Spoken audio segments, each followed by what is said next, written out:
종과 아들입니다. 우리는 신앙생활하면서 자주 내가 구원받은 아들이라고 하는 것을 알면서도 실제적으로 종처럼 살아가는 모순에 빠질 때가 많이 있습니다. 이미 자유자임에도 불구하고, 이미 상속자임에도 불구하고 늘 하나님 앞에서 눈치 보는 종처럼, 그리고 내가 어떠한 공로를 행해야 하나님이 나를 인정하실 것처럼 그렇게 살고 있습니다. 오늘 갈라디아서는 그 전체에 흐르는 맥락을 보면 바로 이 문제와 싸움을 하고 있는 것입니다. 그래서 바울은 이렇게 우리들에게 외치고 있죠. 은혜로 시작했다가 왜 율법으로 돌아가느냐라고 말이죠. 여러분이 잘 알고 있는 것처럼 성령으로 시작했다가 육체로 마치려 하느냐라고 하는 질책과도 일맥상통하고 있다, 그렇게 볼 수가 있습니다. 이미 아들인데 왜 종의 멍에를 매느냐라고 하는 것입니다. 오늘 갈라디아서 4장 1절에서 7절 이하에 흐르고 있는 핵심 단어가 하나 있는데 그 단어는 신분이라고 하는 단어입니다. 인도에 가면 아직도 신분 제도가 그들을 억압하고 있습니다. 여러분 교과서에서 배우신 것처럼 카스트라고 하는 제도가 있죠. 네, 다 잊으셨나요? 카스트라는 제도가 있습니다. 제사장, 학자층 이런 층들만을 지칭하고 있는 브라만이라고 하는 계급이 첫 번째 탑 1번 계급이에요. 그 다음에 군인, 전사, 그리고 공무원, 그 백성들을 지배하는 지배계층, 그 계층이 두 번째 크샤트리아라고 하는 계급이에요. 그리고 세 번째는 상인, 그리고 농사를 짓는 농업인, 이런 사람들이 바이샤 계급이고요. 마지막 가장 밑바닥에 노동자, 그리고 서비스 계급에 있는 이러한 층들을 가리켜서 수드라 계급이다, 이렇게 해요. 이렇게 4개 계층으로 나누어져 있습니다. 그런데 문제는 뭐냐 하면 내가 열심히 일하고 열심히 성공하고 열심히 훌륭한 사람이 되면 수드라 계급에서 바이사 계급도 되고, 바이사 계급에서 크샤트리아 계급도 되고, 최종적으로 나도 브라만 계급이 될 수 있다라고 하는 희망이 있는 계급이라면 그나마 다행이겠죠. 그런데 놀라운 사실은 뭔지 아십니까? 이 계급은 출생 때부터 정해진다는 사실이에요. 내가 아무리 훌륭하고 내가 아무리 뛰어난다고 할지라도 그 계급 이상을 올라갈 수 없다는 것이지요. 신분 간의 계층의 신분의 계층이 이동이 될 수 없다고 하는 이 안타까운 현실이 바로 이 계급의 신분에 불행한 것입니다. 신분에 따라 직업이 정해지고 신분에 따라 가야 할 학교, 못 가야 할 학교가 정해진다면 얼마나 불행하겠습니까? 심지어 일부 농촌 지역에서는 신분에 따라 물 먹는 컵도 정해져 있다고 합니다. 요거는 수드라 계급 저 하층 계급이 먹는 컵, 유리컵, 이거는 그 잘난 브라만 계급이 먹는 컵, 이렇게 정해져 있다는 거. 아니 그 입은 뭐 특별한 입이에요? 아니 뭐 아무 유리컵이나 먹으면 안 됩니까? 그런데 그렇게 정해놓고 사람들을 차별화하고 있다고 하는 것입니다. 남의 말 해서 무엇하겠습니까? 우리나라도 얼마 전까지만 해도 조선시대에 양반, 쌍놈의 계급이 있었습니다. 제가 살펴보니까 우리나라도 4가지 계급이었다고 그래요. 양반, 중인, 상민, 천민이래요. 근데 이거를 통틀어 2개로 우리가 늘상 우리 마음속에 알고 있는 게 양반과 쌍놈이죠. 여러분, 양반은 사람답게 살아가야 할 존재입니다. 그러나 쌍놈은 아무렇게나 부려먹어도 되는 존재입니다. 양반은 서당도 가고 서원도 가고 과거 시험에도 합격해서 훌륭하게 될 수가 있습니다. 그런데 쌍놈은 아무리 똑똑해도 아무리 출중해도 그 시험 하나 과거 시험 하나 치를 수 없다는 거예요. 자격이 주어지지 없는. 왜? 너는 쌍놈이기 때문에 라는 거죠. 그런데 이것도 놀라운 비밀이 숨겨 있죠. 내가 훌륭해서 쌍놈이지만 똑똑해서 좀 더 노력하면 나도 과거 시험에 합격하고 나도 양반 계급으로 올라갈 수 있다면 그나마 우리 조선시대에도 많이 발전했을 거예요. 그런데 이것은 인도와 똑같이 태생 때부터, 출생 때부터 쌍놈과 양반이 결정되어진다는 것이죠. 참 문제 중에 문제일 거예요. 노비는 그냥 양반들의 재산이었고 매매도 할 수 있고 심지어 자식에게 물려주는 상속물이기도 했습니다. 그러다가 도망치면 끝까지 추적당하고 잡히면 죽음을 면할 길이 없었던 것입니다. 인격적으로 사람이 아닙니다. 그냥 움직이는 물건에 불과합니다. 어렴풋하게 기억이 나는 드라마가 하나 있습니다. 그것이 바로 추노라고 하는 드라마입니다. 양반 가문 출신 남자와 노비 여자의 사랑 이야기입니다. 이것은 단순히 사랑 이야기를 다룬 것이 아니라 그때 시대의 사회적 문제가 얼마나 심각한지를 노출시키고 있는 것입니다. 주인공 이대길은 원래 양반 출신이었습니다. 그런데 노비였던 언년이를 사랑하게 됩니다. 그런데 양반과 노비는 결혼할 수가 없다고 하는 것 때문에 그 신분의 차이로 인하여 그 결혼이 받아들여지지를 않습니다. 그의 아버지는 언년이 이 노비를 학대하고 미워하기 시작합니다. 그러다가 그 문제가 해결이 되지 않자 그녀는 그 집에서 쫓겨나가게 됐죠. 추방당하게 됩니다.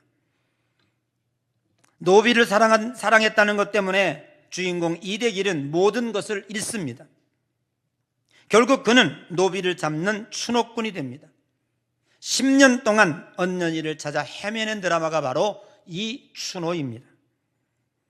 사랑하는 성도 여러분, 이 드라마는 조선시대의 신분 제도가 얼마나 인간을 불행하게 만드는지에 대하여 우리에게 역설하고 있는 것입니다.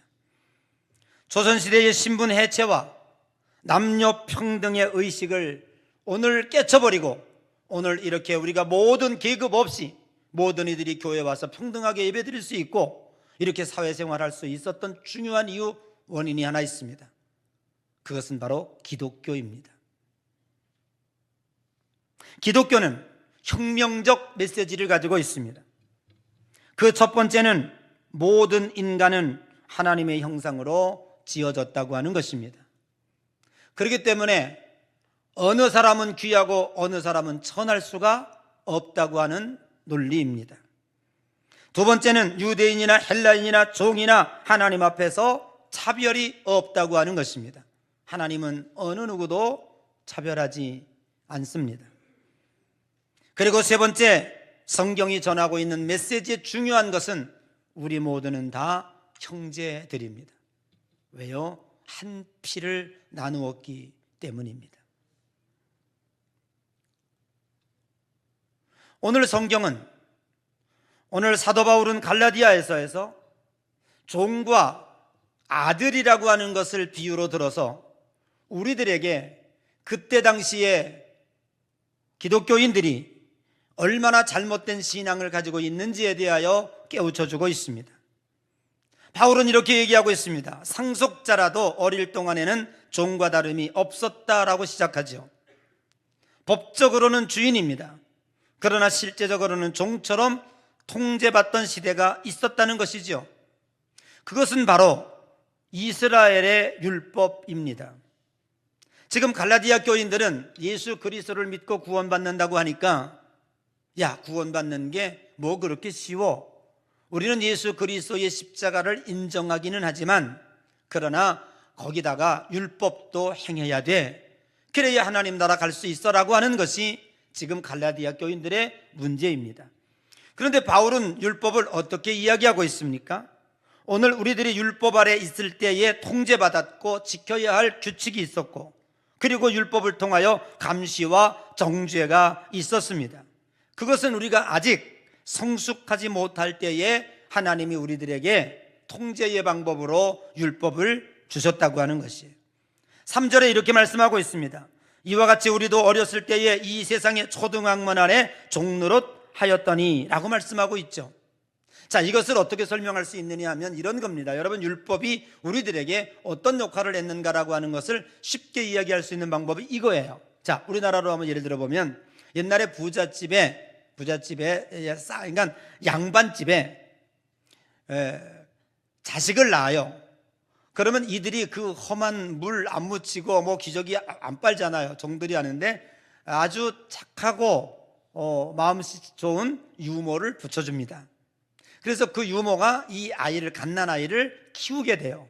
그럼 뭐 기저귀도 빨고 뭣도 빨고 학교도 보내고 뭐 잘못하면 야단도 치고 다 그렇게 유모의 통제를 받아요. 그러다가 이 아이가 성장하여 커서 성인이 되면 유모의 손을 떠나죠. 그때부터는 이제 양반의 자녀로서 과거 시험도 치르고 급제도 하고 나라 일도 하고 하게 되는 거예요. 자, 이것을 뭘 가리키냐 하면 이스라엘 백성들이, 지금 여기 갈라디아 교인들이 예수 그리스도를 믿는 그리스도인이 되었음에도 불구하고 아들이 와서 하나님의 영을 입은 자녀가 되었는데도 불구하고 아직도 율법이 필요하다고 하여 그 율법의 통제를 받자고 하는 거잖아요. 그래서 그 율법을 지켜야 천국 갈 수 있는 자격이 주어진다고 하는 거잖아요. 그런데 바울은 그건 잘못된 것이다. 율법은 이미 예수 그리스도가 이 땅에 오시기 전까지 우리들에게 필요했던 것이다. 유모의 역할을 했다는 거예요. 우리들이 부족하기 때문에, 그리스도의 영이 우리에게 없었기 때문에 우리에게 율법이 필요했고 율법의 통제와 율법의 인도를 받아야 됐다는 것이죠. 근데 이미 예수 그리스도께서 우리에게 와서 우리 하나님의 영이 우리에게 임하게 되었고 우리는 이미 성인이 된 거예요. 근데 율법이 뭔 필요한 거예요? 그것이 우리들에게 천국 가는 조건이 될 수 없다고 하는 것을 바울은 강력하게 외치고 있는 것입니다. 그래서 저는 기독교 신앙의 문제를 이렇게 얘기하고 싶어요. 기독교 신앙은 업적의 문제가 아니라, 조건의 문제가 아니라 관계의 문제라고 말입니다. 4절 말씀에 이런 말씀이 있습니다. 때가 참에 하나님이 그 아들을 보내사, 여기서 모든 것이 바뀌었습니다. 하나님이 그 아들을 이 땅에 보내시는 순간에 모든 패러다임이, 구원의 패러다임이 바뀌어버리게 된 거예요. 내가 하나님께 간 것이 아니라 하나님이 나에게 오신 것이에요. 그래서 율법 아래 있는 우리를 속량해 주시고 아들의 명분을 얻게 해 주신 거예요. 이것이 아들의 영이고 아들의 신분입니다. 오늘 저와 여러분들은 예수 그리스도를 믿는 순간에 아들의 신분을 얻게 된 줄로 믿습니다.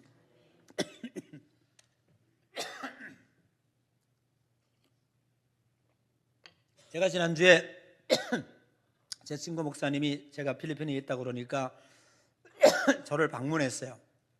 그래서 며칠간 같이 있었는데 제가 그 친구 잘 몰랐는데 이런 간증을 하더라고요. 제가 이제 제주도 자주 가니까 날 보러 김 목사 제주도 갔는데 마라도 가봤어 그러는 거예요.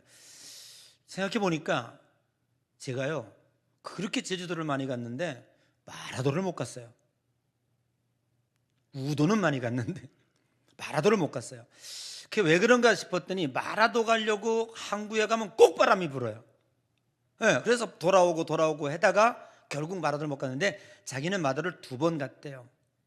그런데 마라도를 첫 번째 갈 때 자기는 그 간증을 하는데 이분이 이제 사회복지를 한 친구이기 때문에 교회를 맡지 않고 이렇게 하는 가운데 그래도 목사예요. 목사로서 사회복지를 하는데 늘 고민이 있었대요. 아, 정말 내가 하나님을 믿는가? 내 속에 하나님이 있는가? 구원에 대한 확신, 뭐 이런 영적인 갈등이 있다가 마라도에 갔는데 배에서 내리지마다, 제가 안 가봐서 몰라요. 가신 분들은 알 거예요. 그 옆에 지나가다가 옆에 굿땅이 하나 있대요. 그 바다에 굿하는 사람들이 맨날 꼭 하얀 옷을 입고 굿을 하는데 자기가 궁금해가지고 거기를 갔대요. 가서 굿을 구경하는데 갑자기 막 굿을 하고 대를 세우다가 딱 멈추는 거예요. 그러다가 자기를 향해서 당신 가라고, 당신 때문에 굿이 안 된다고 그러면서 그 목사를 향해서 지적을 하더래요. 그래서 그 땅을 나오면 자기 마음속에 너무너무 내가 이렇게 저거 해도 불확신 속에 있었어도 내 속에 하나님의 영이 있었다고 하는, 그래서 자기 귀신이, 사탄의 영이 자기를 먼저 알아보고 너 당신 나가라고 할 정도로 했던, 그때부터 확신이 있어가지고 담대하게 지금까지 목사의 사명을 감당했다라고 하는 간증을 저한테 하더라고요. 여러분, 오늘 우리들이 이 문제는 단지 그 목사의 문제는 아닙니다. 우리는 하나님의 아들의 영이 있는가 없는가의 싸움인 거예요. 내가 얼마나 큰 업적을 세웠는가 안 세웠는가, 내가 죄를 졌는가 안 졌는가, 이 싸움이 아닌 거예요. 오늘 우리 예수 그리스도 믿는 성도들이 왜 기쁨이 없습니까? 오늘 바울은 이렇게 지금 굉장히 고심하고 있는 거예요. 당신이 전한 바울의 복음이 자꾸 잘못되니까, 바울은 그저 뭐라 그랬습니까? 1장에 내가 전한 복음 외에 다른 것을 더 빼거나 더하면 뭘 받는다고요? 저주를 받을지어다. 그 정도로 심각한 거예요. 저도 42년 목회하고 여러분의 설교했는데 제가 가장 마음이 안타까울 때가 뭐냐면, 내가 전한 복음과 내가 전한 설교가 수십 번, 수백 번, 수천 번 했는데 아직도 여러분들의 신앙이 다른 쪽으로 가고 있을 때 정말 실망스러워요.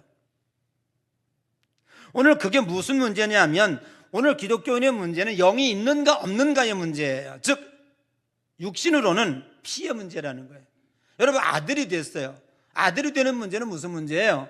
내가 이 아들이 뭐 성적이 좋아서 아들이 됐어요? 얼굴이 예뻐서 아들이 됐어요? 이 문제는 따져가면 피의 문제예요.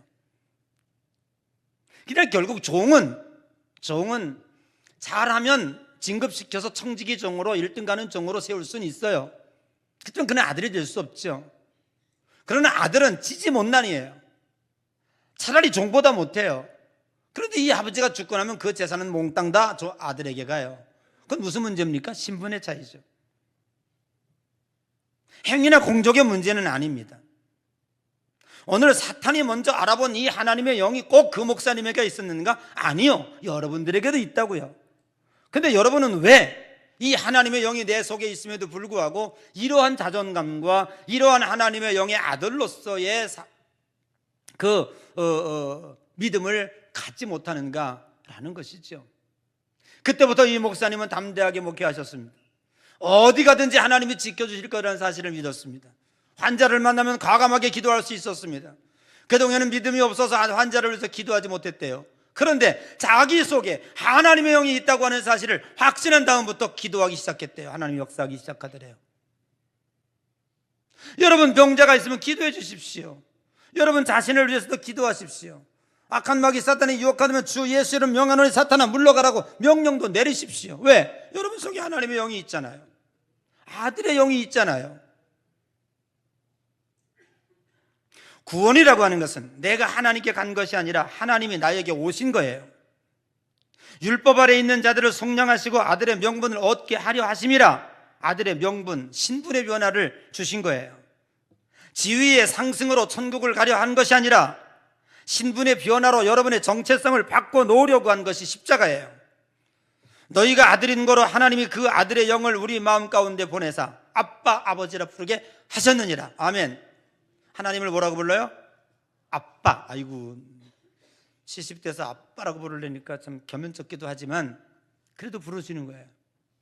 우리가 어렸을 때는 아버지를 아빠라고 부르죠. 이제 나이 크면 뭐라고 불러요? 아버지라고 부르게 되죠. 아직도 아들이 있고 나이가 42살인데도 아빠라고 부르는 한 녀석이 있어요. 그 누구냐면 제 아들이에요. 지금도 아빠라고 불러요. 지금도 아빠 그러면 좀 그렇긴 한데 친근하기는 해요.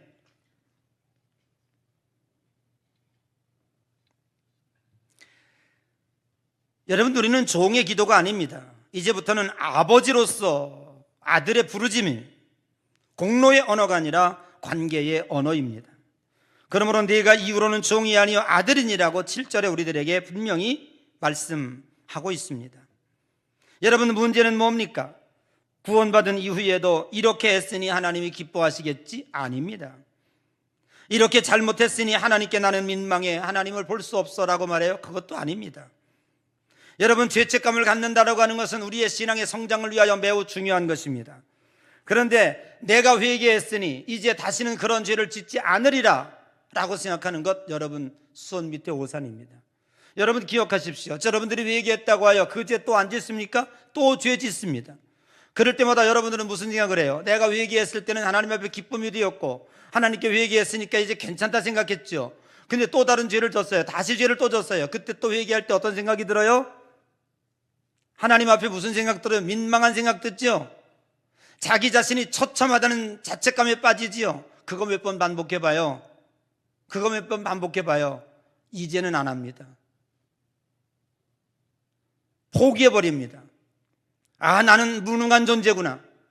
나는 하나님의 자녀가 될 수 없는 존재구나. 하나님으로부터 멀어집니다. 형식적인 신앙인이 됩니다. 기쁨도 없습니다. 타협하게 됩니다. 그러다가 몇몇 사람은 하나님을 떠나가게 됩니다.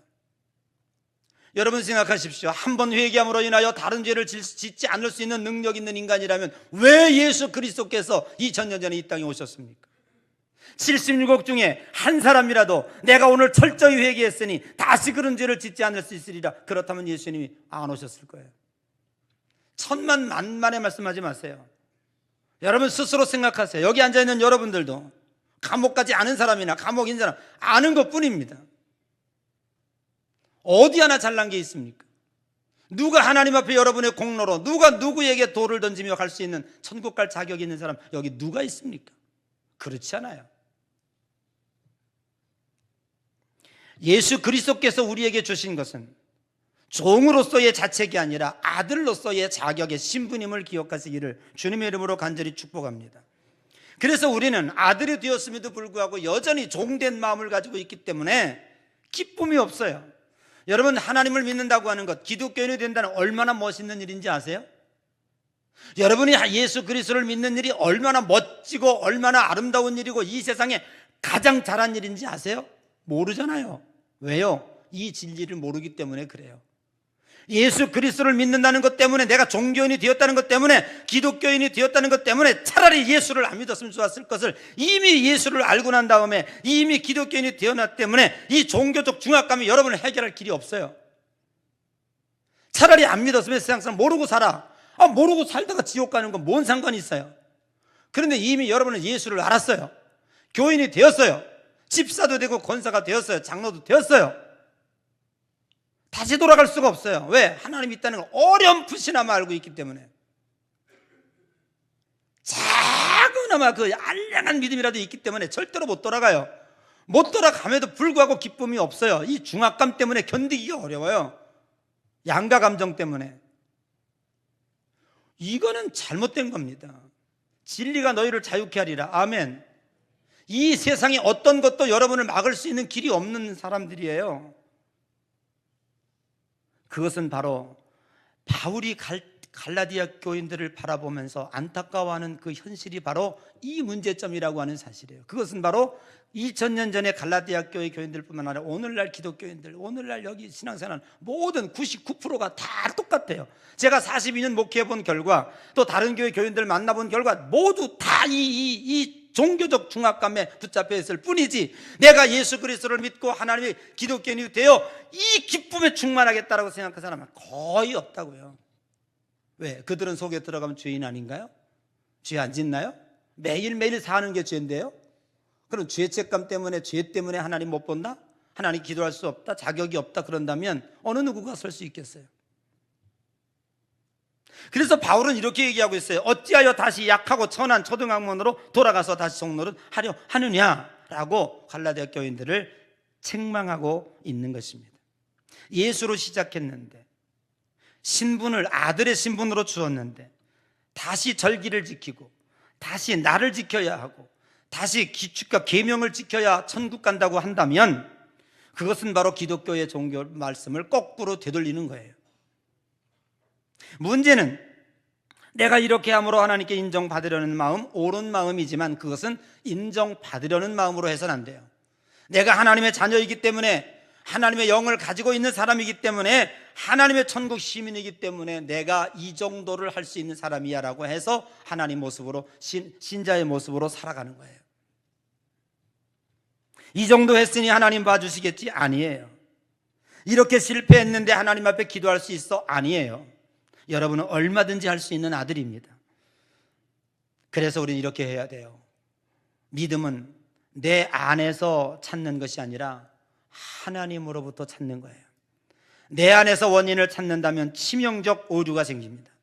믿음이 부족해서요? 아닙니다. 기도가 약해서요? 아니, 기도가 세면 기도 이루어져요? 아니, 그렇다면 365일 저 지리산에 가서 도 닦고 머리 수염 이렇게 오면은요, 오늘 여기 불쌍한 사람이 있으니까 로또 당첨되게 그럼 그때 빡빡 줘요? 그렇게 하길 바랍니까? 될 수도 없을 뿐더러 그런 건 신앙이 아니라는 거예요.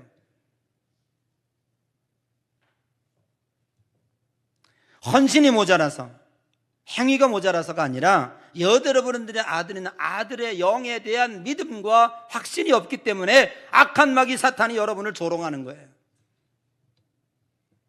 구원의 원인을 내 쪽에서 찾으려고 하는 것에서 아니라 하나님 쪽에서 찾아보십시오.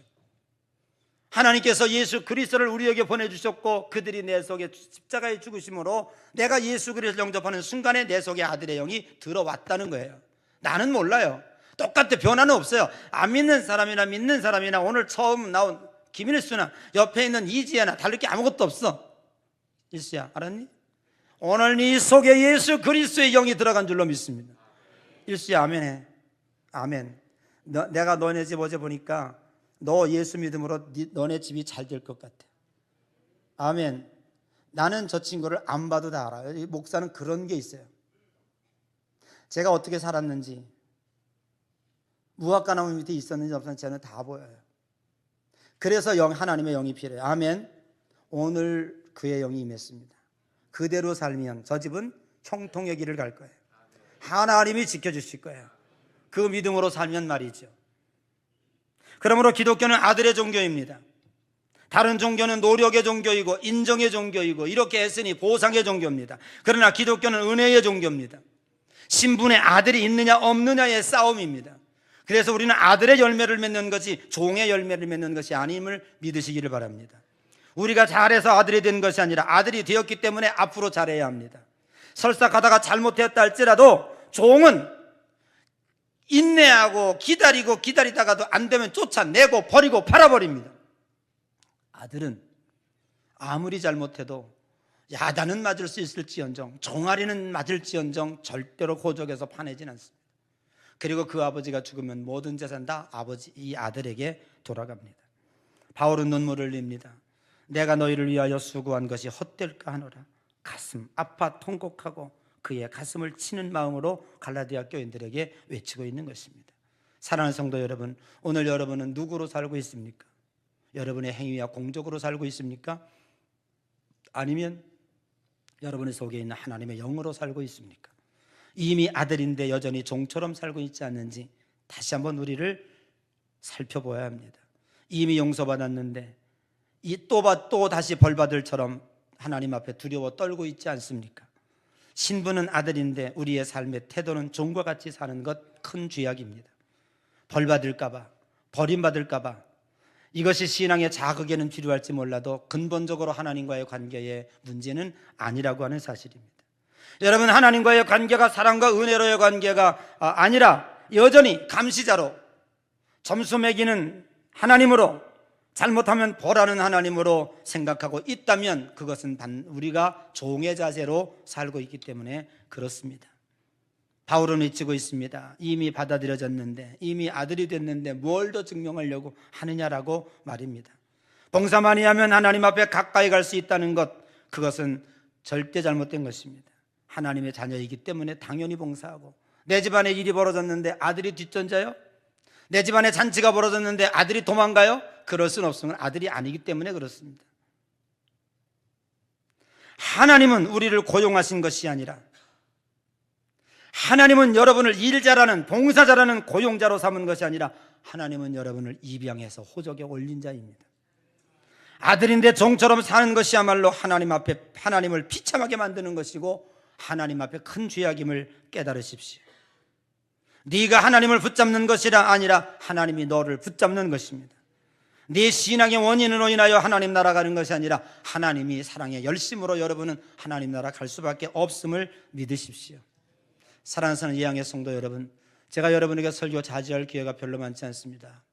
42년 설교한 것이 헛되지 않기를 바랍니다. 오늘 여러분 기뻐하십시오. 이 세상에 그 어떤 자들보다 기쁘게 사십시오. 그 어느 것도 여러분들을 얽매일 자가 없습니다. 여러분은 권세 있는 자들, 여러분들 속에 하나님의 영이 있기 때문에 그렇습니다. 이 세상의 어떤 것도 두려워하지 마십시오. 하나님의 영은 여러분을 지금도 인도하고 있고 여러분을 강하고 능한 자로 삼고 있습니다. 제가 어느 날 언젠가 배를 탔어요. 배를 탔는데, 필리핀에서 배를 탔는데 배에서 드라마를 하나 해주는 거예요. 드라마를 해주는데 자다가 깨다가 한 번씩 보는데 엄마가, 이 우주인이에요. 우주인.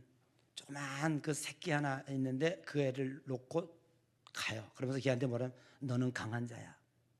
너는 얼마든지 할 수 있어. 그리고 이 세상에 권력 있는 군대와 그 점령하는 자와 싸움을 벌이는 거예요. 그런데 얘는 이미 우주인이에요. 작지만 우주인이에요. 걔를 죽이려고요, 수없이 군대들이 막 나서서 막 난리치고 옆 사람 돕고 하는데, 얘가 가지고 있는 건 뭐냐면, 나는 강한 자야. 나는 무엇이든지 할 수 있어야 하는 엄마의 말을 머릿속에 기억하고, 체구도 인형같이 조그마요. 우리 그 뭐 군인들은 뭐 등치 크 군대 대포 가지고 막 덤비잖아요. 조금도 굴하지 않아요. 싹 돌아다니면서 막 난리를 치면서 모든 걸 다 통제해요. 그러는 드라마를 제가 내용은 모르고 그 뭐 따달라고 막 나오는데 먼저 그림으로 인식을 했어요. 여러분 기억하세요. 제가 드리는 말씀이 그렇습니다. 오늘 하나님 여러분에게 말씀합니다. 하나님의 영을 주는 순간에 너는 강하고 담대하라. 내가 너와 함께하라. 그 어떤 것도 여러분을 통제할 자격이 주어지지 않아요. 여러분은 자유인이고 기뻐해야 됩니다. 돈 없다고, 또 높은 자리 못 올라갔다고 왜 이렇게 쭈그리고 살아요? 그렇지 않아요. 하나님의 영이 여러분 가운데 있음을 믿으시고, 그 어떤 것 앞에서도 여러분들이 혹시 가다가 죄를 지어요. 죄 속에 살다가 죄로 갈 거예요. 여러분은 틀림없어요. 그렇지만 악한 마귀가 여러분을 참수할 수 없습니다. 이것은 하나님이 우리의 아들이기 때문에 그렇습니다. 내가 이 죄를 안 져야 회개하고 또 졌네, 회개하고 또 졌네.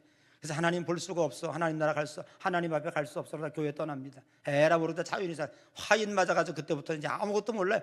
그래서 교회를 떠난 이들이 얼마나 많은지 몰라요. 여러분, 자유를 누리십시오. 그리고 예수 그리스도를 믿는 것이 얼마나 다행스럽고 제 세상에서 제일 행복한 일인지 느끼고 깨달으십시오. 그래서 여러분 속에서 하나님의 영이 마음껏 춤출 수 있도록, 그래서 여러분을 통해서 하나님의 그리스도에서 맺어야 할 아름다운 열매들이 많이 맺어질 수 있는 우리 양의 성도들이 되시기를 주님의 이름으로 간절히 축복합니다. 기회가 주어진다면 한 달 후에 다시 뵙겠습니다. 그동안까지 건강하게 신앙생활 잘하고, 지금처럼 정말 감사하고 다행스러운 것은 우리 담임 목사 김희성 목사님을 중심으로 우리 예언교회가 우리 13명의 장로님들이 든든하게 세워져가는 모습을 볼 때, 저도 여러분과 함께 예배에 항상 동참합니다. 그 모습을 보면서 기뻐하고 감사합니다. 앞으로도 계속 우리 속에 그리스도의 영이 있는 사람은 바로 그렇습니다. 사람의 영이 있는 사람은 사람 떠나면 끝나요. 그러나 그리스도 영이 있는 사람은 사람 떠나도 하나님을 통해서 승리할 줄로 믿습니다. 바로 여러분들이 그러한 성도들이 되시기를 주님의 이름으로 간절히 축복합니다.